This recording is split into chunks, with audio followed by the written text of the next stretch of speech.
한국전력 2022년 1분기 실적을 스루풋 회계로 분석을 하면서 전략과 전술이라는 면도 한번 좀 생각해 보기로 했습니다.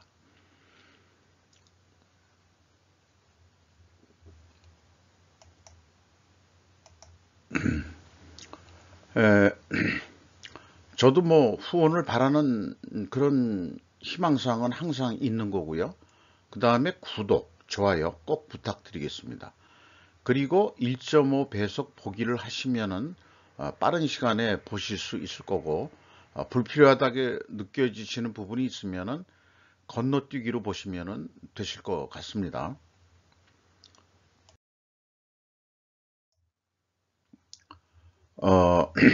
2차 대문으로 가끔 소개하는 내용인데요. 오늘은 그 원가 세계하고 스루풋 회계에 대한 어떤 차이점이나 그런 면을 생각하기보다는 4차 산업혁명에 적합한 회계가 무엇이냐 하는 거는 이제 끊임없는 화두로 제시하는 거고요. 그리고 이제 과거에 우리는 그 하우 시대에서 화이 시대로 변해야 된다 하는 메시지들이 나오고 있습니다. 왜냐하면은 우리나라가 그 경제 발전을 하면서 선진국의 기술들을 그대로 따라하는 그 방법, 하우를 배우기에 급급했고, 그 다음에 또 경제 성장을 했습니다. 그러나 이제 성숙 경제에서는 어떤 창의적인 이런 게 필요하기 때문에 왜를 물어볼 수 있는 그런 시대로 접어들었다. 이렇게 그 전문가들은 정의하고 있습니다. 그래서 그것이 패스트 팔로우 시대에서 퍼스트 무버 시대로 우리가 가야 된다 하는 거죠. 그러기 위해서는 이제 전략과 전술이라는 면이 또 대두가 되겠습니다.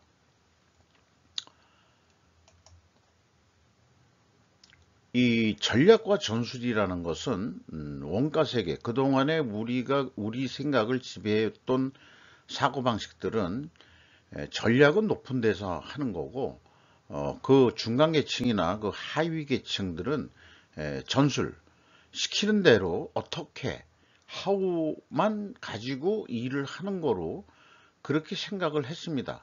군대와 같은 방법이죠. 위에서 명령을 하면은 현장에 나가서 전투 전술을 펼치는 그런 거와 같다고 할 수 있겠습니다.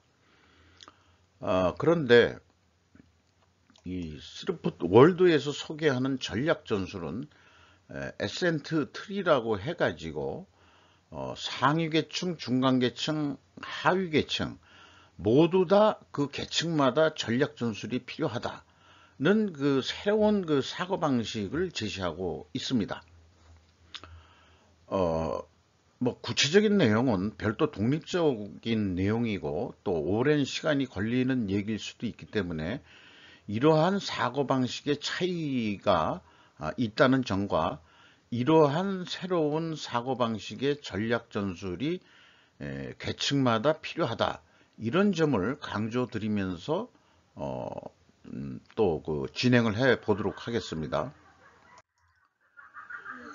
어, 대통령 그 취임사에도 얘기가 나왔었습니다만은 사회 갈등이란 게 있는데요.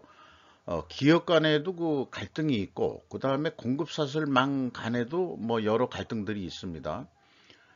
그래서 그 제목을 우선 조직 내 갈등 해결의 지름길 이렇게 얘기를 했는데, 제 개인적인 생각은 제조업 재고 회전율을 공동 목표로 경영 방침을 결정한다면, 이게 이제 경영 방침을 결정한다는 게 전략인 거죠.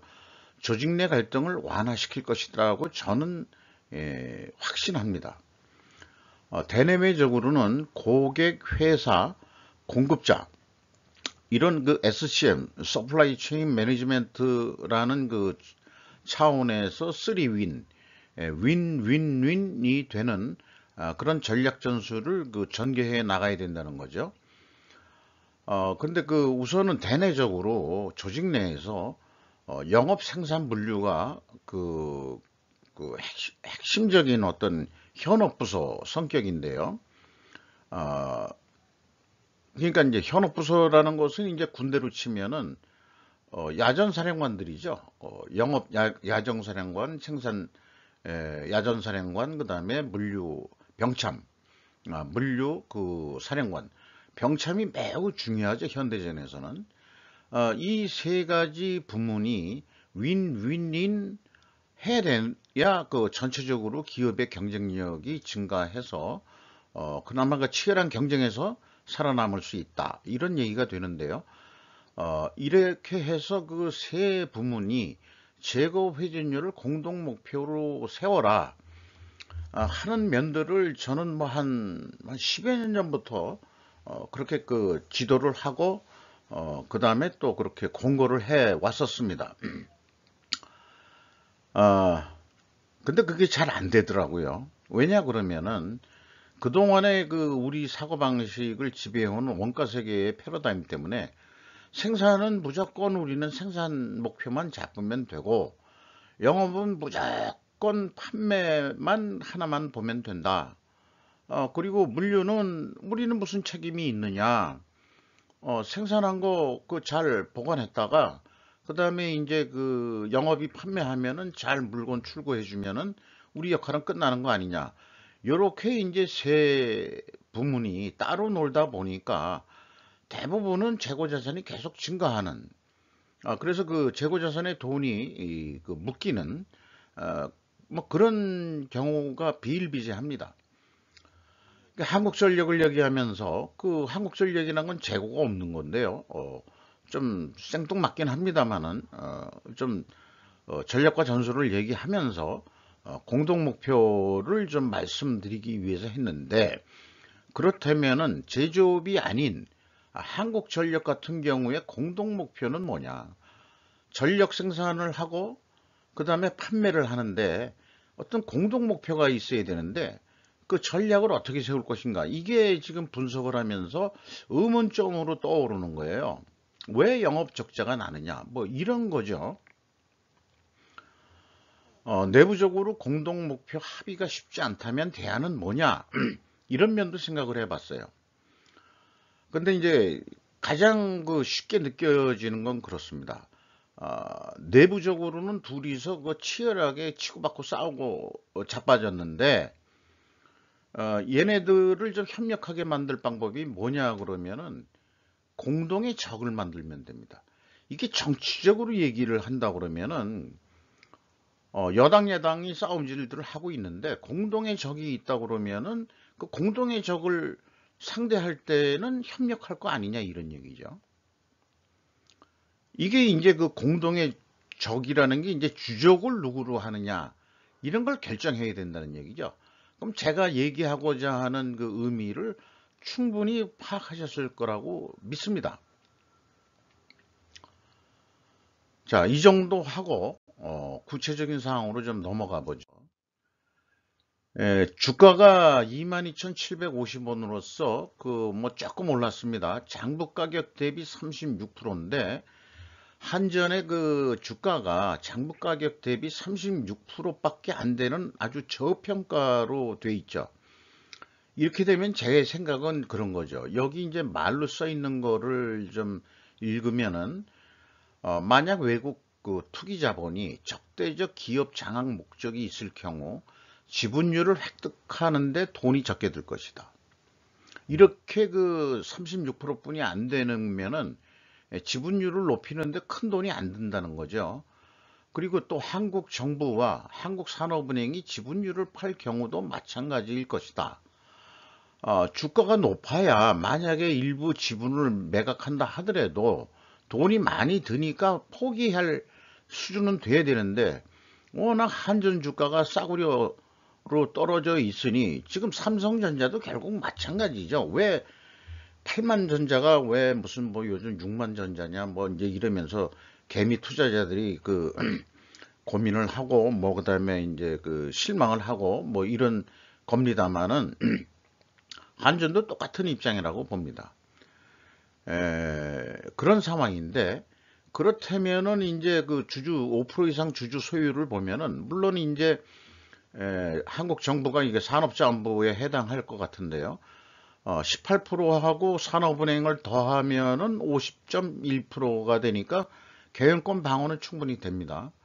그리고 국민연금공단이 또 들어와 있으니까 이제 외국계 자본한테 맡기지는 않을 거다. 이렇게 이제 믿고는 있습니다만, 그러나 외국인의 지분율이 지금 14.64%인데, 그 네이버 그 금융 정보에 따르면은 그 외국 투자 기관 중에 외국 나오는 게 UBS라는 게 나오고 홍콩, 샹하이 등이 나옵니다.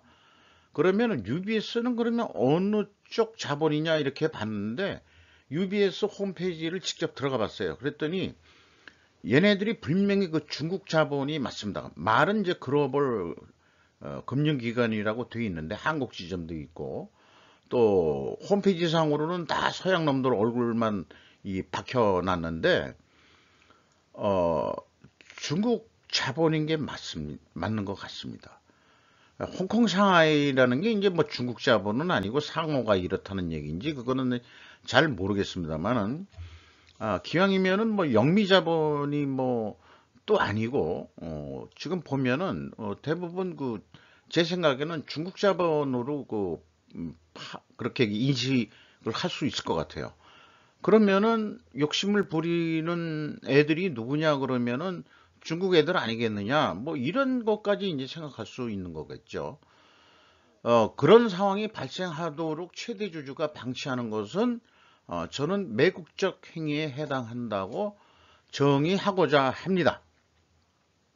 물론 이제 영미자본한테 팔아먹는 것도 뭐 똑같은 경우도 있겠습니다만 그 후에 어떻게 이 경영 지배권을 행사하느냐에 또 문제가 있겠죠.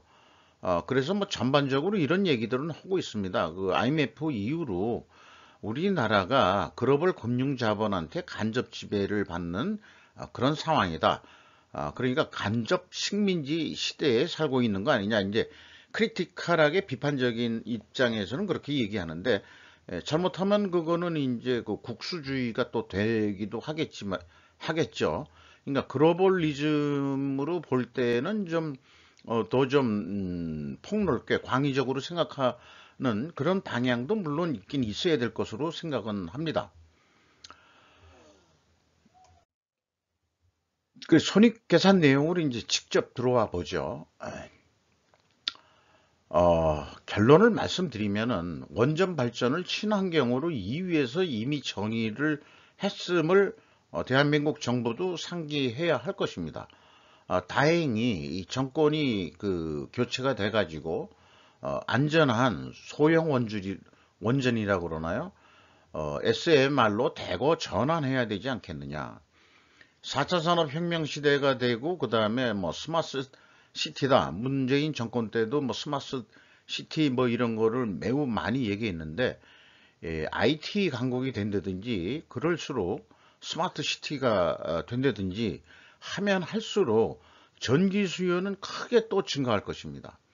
그러면은 전기 가격이 크게 올라가지고는 또 경제가 또 안 좋은 거겠죠. 현재 상태로는 전기료를 올리지 않으면 좀 안 될 것 같은 그 상황이긴 한데, 그동안에 전기료를 그 크게 안 올린 것만큼은 정책성으로 아마 그 정책적인 문제로 그 전기료를 크게 안 올렸던 거로는 알고는 있습니다만, 그게 이제 미루어 놓으면은 나중에 이제 그 터지는 그런 꼴을 우리가 당하는데, 그 꼴을 갖다가 지금 나오는 게 뭐냐 그러면은 적자가 1분기에만도 7조 원이거든요. 그러니까 매출액보다도 그 전기 그 자회사 전력 발전회사 한수원이라든지 그다음에 화력발전 뭐 남동발전 서우발전 뭐 이렇게 해서 한 5군데 그 이 발전 자회사를 운영하고 있는데 여기서 그 구매하는 그 전기료가 판매가 예를 들어서 160원인데 230원에 사온다는 얘기죠. 이래가지고 당연히 적자인 거는 뭐 뻔한 얘기고 국민학교 산수를 얘기하는데 경영인들이 그것을 어떤 대처를 못하고 적자를 방치한다. 이렇게뿐이 생각이 안 되는 거거든요.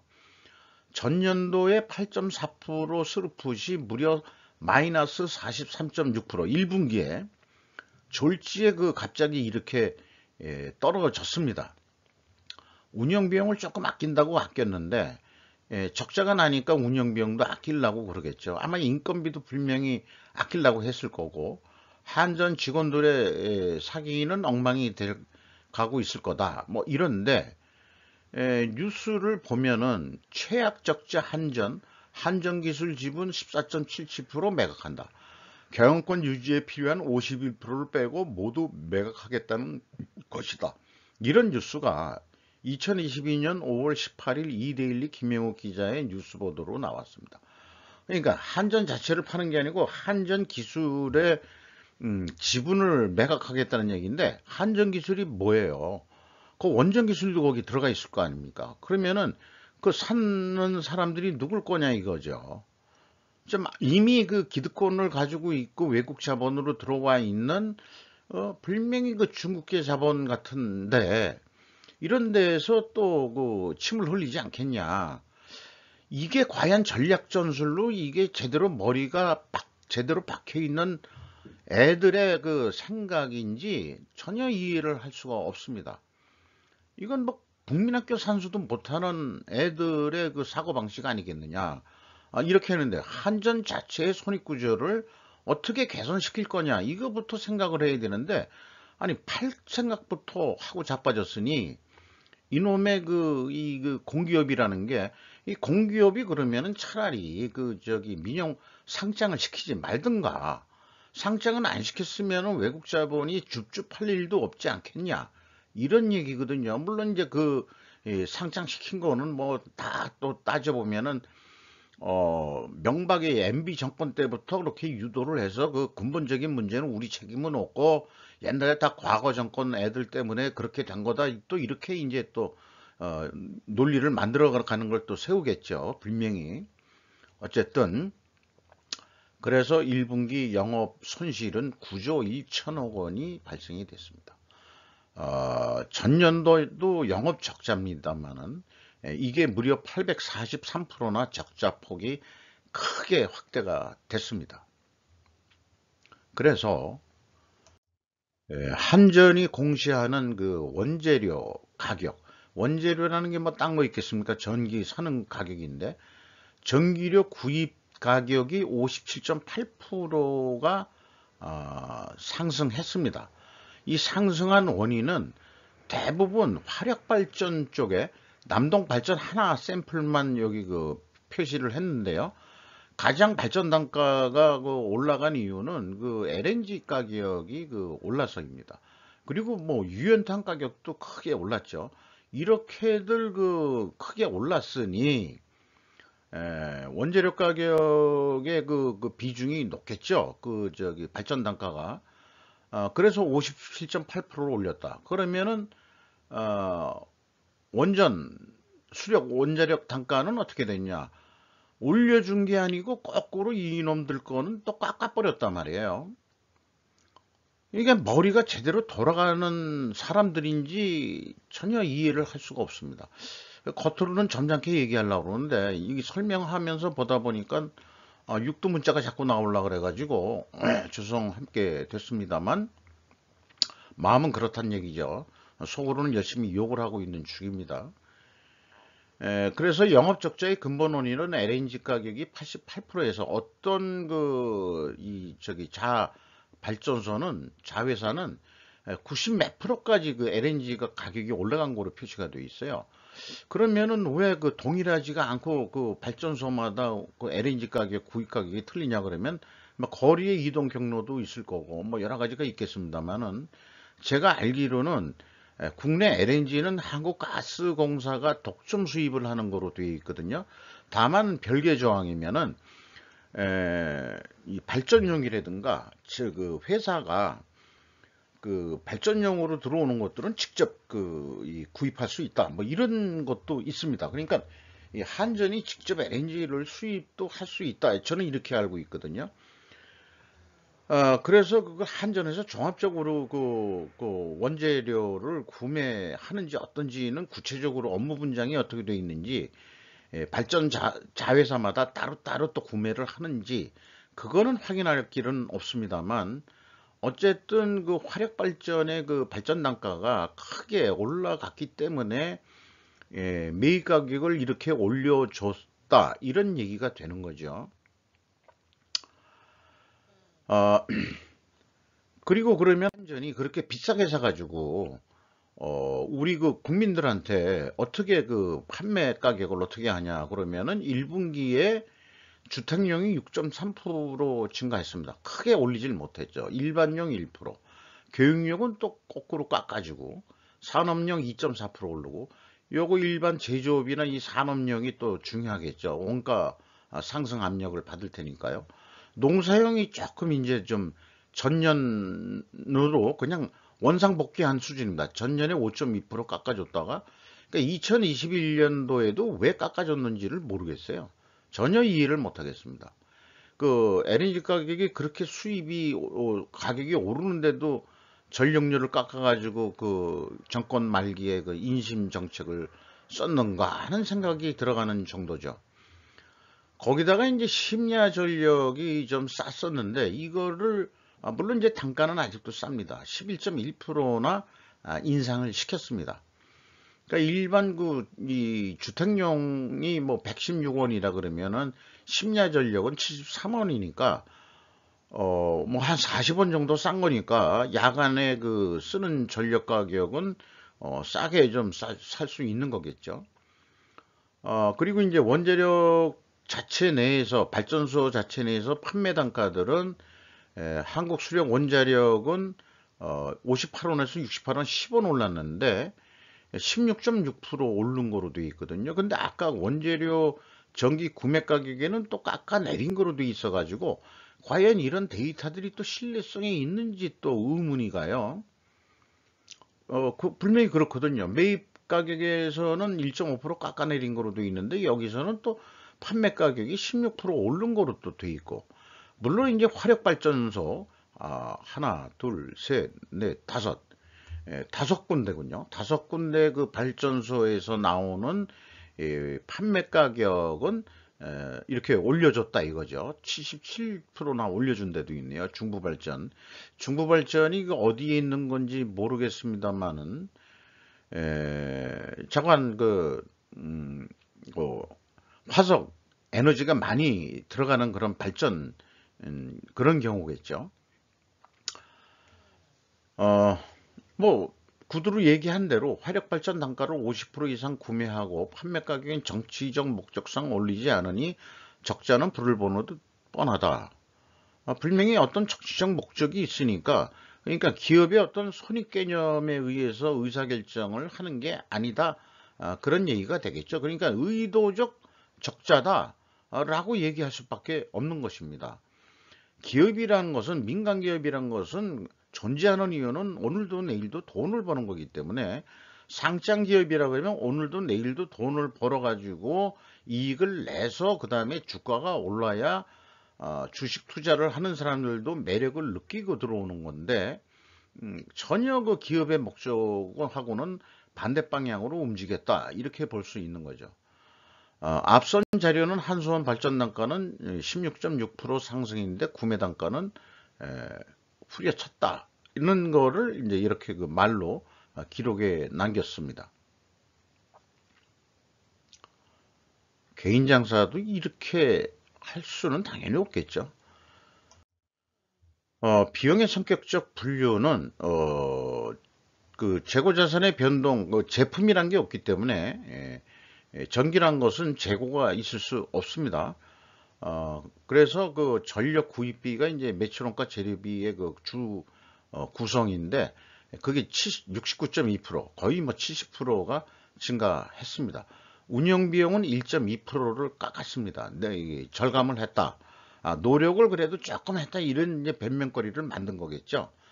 어떻게 만들었는지 좀 두고 보도록 하죠. 그래서 그 운영 비용을 좀 전략했다. 그런 의미로서 첫 번째 나와 있는 게 벌써 인건비가 되겠습니다. 1분기에 4,405억 원이 집행이 됐는데 전년도보다 2.1% 감소했습니다. 인당 그 분기 평균 임금이 1,880만 원인데 3% 깎였습니다. 인당 평균 임금이 그냥 단순히 4배를 곱해보면은 7,500만 원 선. 그러면 한 중상 정도의 중소기업 수준으로 됐다 이거죠. 이제 한국 민간 대기업들이 이제 2021년도 말이나 뭐 2021년도에는 거의 대부분 1억 정도 수준이 됩니다. 거기에 이제 연간 연봉이 2,500이나 차이가 난다 그러면은 물론 공공 성격의 그 공공기관이라고 어떤 인식은 아직 백혀 있습니다만은 고급 두뇌들이 아마 견디내질 못하고 나가든가 뭐 이런 상황도 생각해 볼 수 있을 것 같아요. 수선비도 뭐 조금 줄이기를 했네요. 그러니까 크게 한 두 가지 정도만 발췌해서 이렇게 소개를 해 드렸습니다.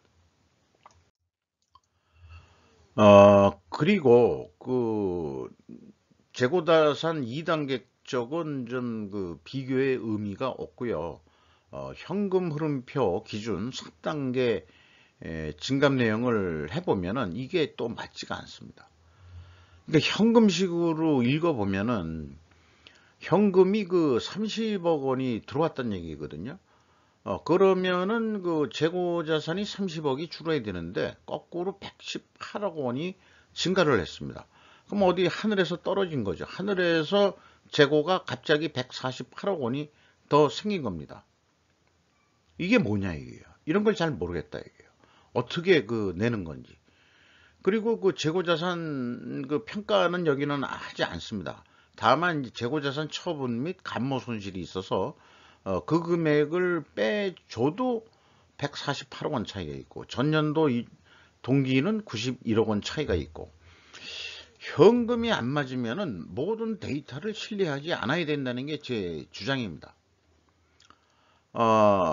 이 내용이 뭔지 사업보고서 내용 가지고는 도저히 추적할 단서는 찾지 못했습니다. 경영평가 지표로 와서요. 제조업이 아니라서 두평의 T 회전율을 대체했습니다. 두평의 이 회전율로 보면은 매출이 좀 증가해가지고 자본 총계 대비해서 좀 상승을 했고 TOE 생산성은 거꾸로 0.56에서 뭐 어떻게 곤두박질한 거죠. 곤두박질을 이렇게 했는데 제조업이라는 분식회계 개연성을 하는데 이미 원재료 구매 가격 인상하고는 반대로 이 제품 그러니까 전기 판매 가격은 많이 안 올렸기 때문에 이런 역방향이 나온다 이렇게 볼 수 있겠습니다. 그리고 임팩트 미래 가치는 무려 810%나 추락했습니다. 주가 하락은 뻔하게 나타나는 현실입니다.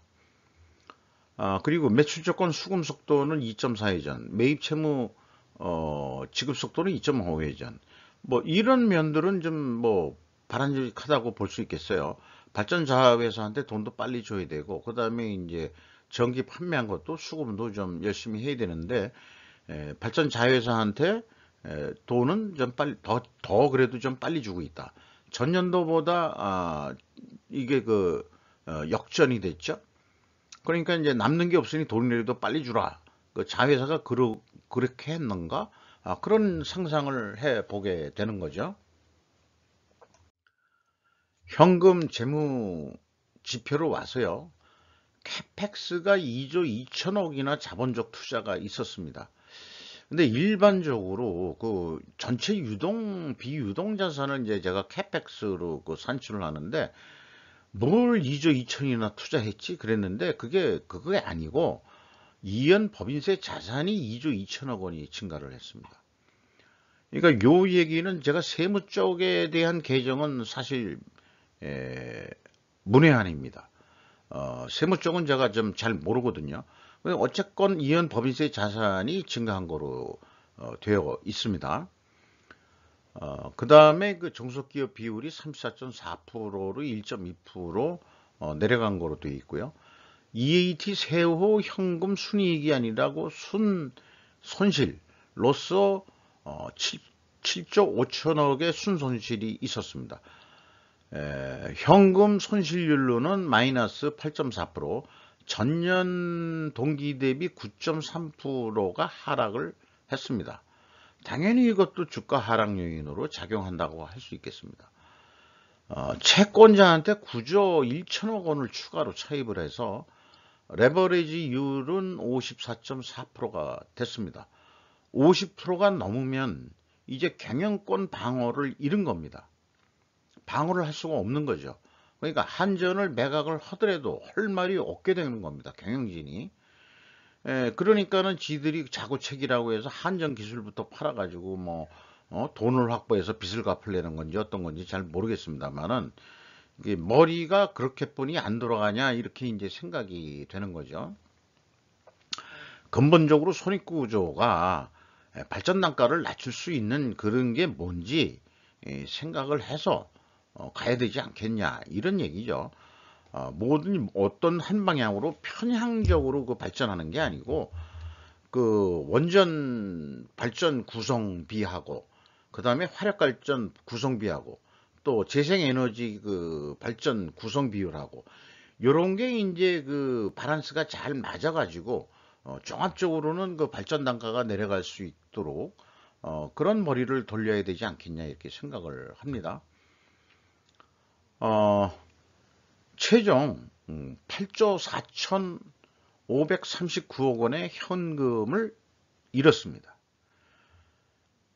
현금 버퍼율은 9.5%로 매우 낮은 수준이고요. 이익잉여금률은 전년 동기 725%에서 566%로 158%가 감소했습니다.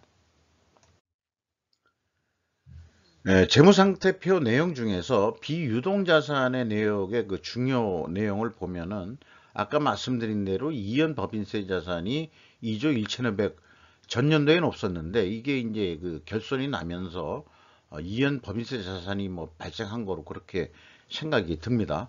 종속기업 투자는 없고 거꾸로 줄었고요. 유형자산에 이제 1,196억 투자는 있었습니다. 유동부채 중에서 이 영어로 표시했습니다만은 유동 그 차입금 쪽이 10조 원으로 증가를 했고 장기 차입금 쪽이 그 한 6조 원이 또 증가해서 토탈 9조 원이 그 또 추가로 차입을 한 것이죠. 금액으로 이렇게 좀 나타내 봤습니다.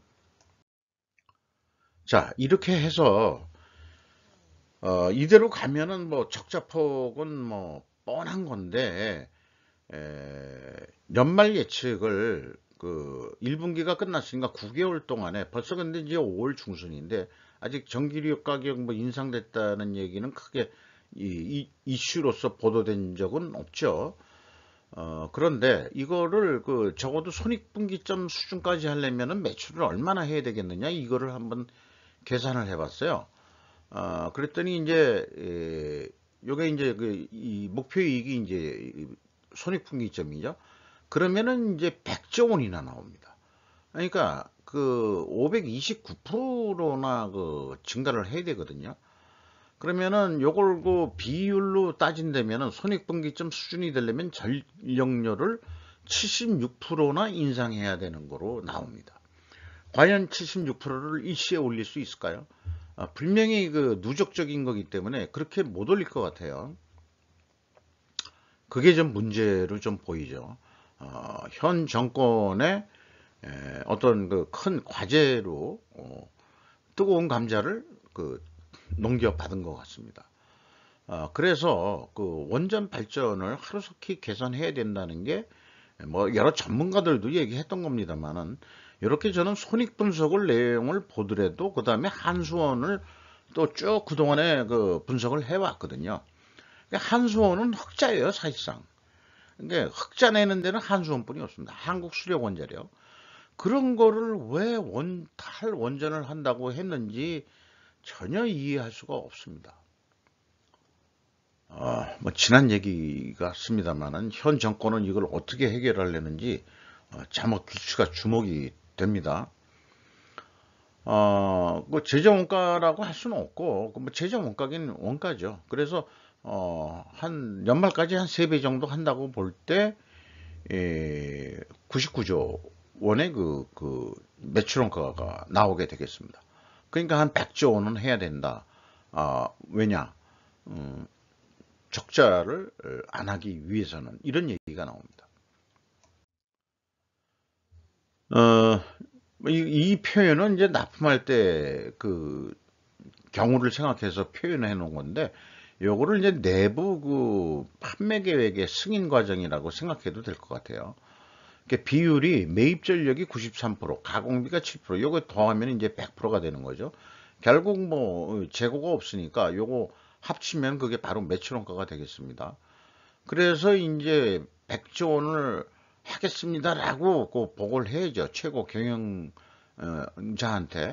그러면은 100조 원을 매출을 한다 그래도 결국 다 따져보니까 7천억 원 또 적자로 나옵니다. 그러면은 흑자로 되려면은 그럼 10%를 매출을 더 증가한다. 이거는 결국은 그 전력 소비량도 증가하겠지만은 전력 단가를 또 추가로 인상을 한다 그러면은 110조 원, 10조 원을 더 한다 그러면은 6,860만 원, 6,860억 원의 그 당기 순이익은 낼 수 있겠다. 뭐 이런 그 산술이 되겠습니다. 그러면 스루풋은 어떻게 볼 것이냐? 스루풋도 뭐 도수 없어요. 그냥 300% 그냥 해버리는 겁니다.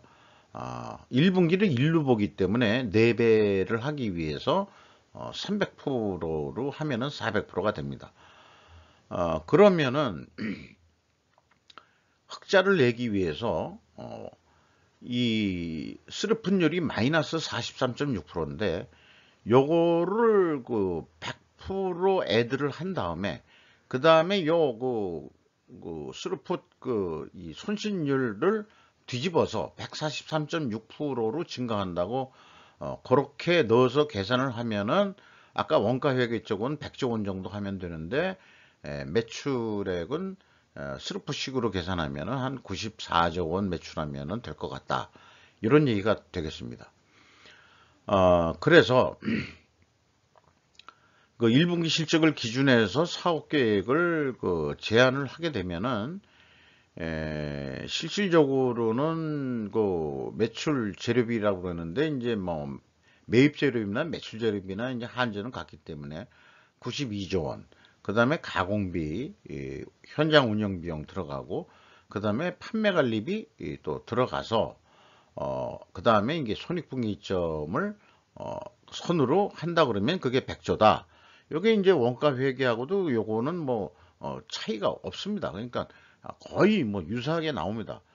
이렇게 해서 그 100조 원의 사업 계획을 내서 달성한다 그래도 7,116원의 그 영업 적자가 예상이 됩니다. 그러면은 결국 그 계약을 이렇게 하더라도 아까처럼 어, 그 110조 원 정도 해야 스루풋도 마찬가지로 원가 회계하고 그 영업이익 그 어떤 그 손익 차이는 없는 거거든요.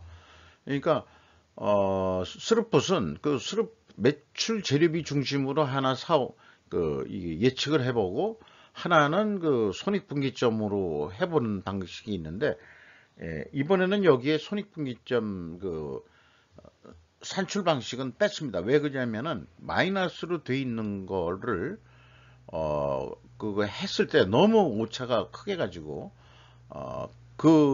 제가 이용하는 그 산식이 모든 업종과 그 다음에 모든 상황에 적합한 에, 그런 산식은 아니다. 제가 만든 산식은 아니지만 거기에다가 이제 영업이익을 플러스해서 말하자면은 그 스루풋율로 나누는 거였거든요. 그래서 그거는 뭐 향후도 그 적자난 기업을 다시 어떻게 전환할 때 매출액을 어떻게 또 예측하느냐는 별도의 또 연구 과제가 될 것 같습니다. 완벽하진 않습니다. 그냥 굿 이너프 한 정도로 알아주시면 감사하겠습니다. 한전 때문에 조금 그 시간이 길었습니다만은 1.5배속 보기 보시면서 그 다음에 건너뛰기 하시면서 끝까지 봐주시면 감사하겠습니다. 들어가겠습니다.